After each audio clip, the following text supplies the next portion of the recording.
Денеска во просториите на венчалната сала во општина Кочани беше остварена средба со која што од една страна беше означен завршетокот на претходната програма Општинско корисна работа 2021-2022, во која беа вклучени 24 лица, како и отпочнување на новата програма за 2022-2023 година, во која исто така се вклучени 24 лица. Купно 18 од проектот придобивки лица ангажирани и 6 од проектот заедно или вкупно 24. Со толку го завршивме проектот претходната година со 24 ангажирани, со толку продолжуваме во 6 различни активности. Значи целта на овој проект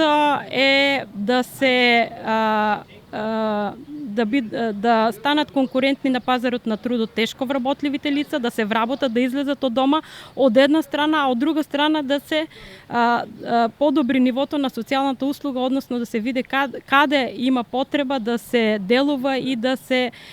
креираат такви активности преку програмата, значи нивото на социјална заштита да се зајакне. Значи придобивките се одлични и ги гледаме и ги чувствуваме во самата заедница. Програмата финансиски ја поддржаа UNDP и Швајцарската агенција за развој и соработка, а вклучени со работници се Центарот за социјална работа, Центарот за вработување, Детската градинка Павлина Велјанова, Црвен крст Кочани, Сдруженијето на лица со попречености и други. Придобивките и целта на овој проект се намалување на невработените лица, а со стекнување на обука стануваат конкурентни на пазарот на трудот, додека од друга страна се зголемува социјалната услуга и се подобрува квалитетот на живот на лицата во социјален ризик.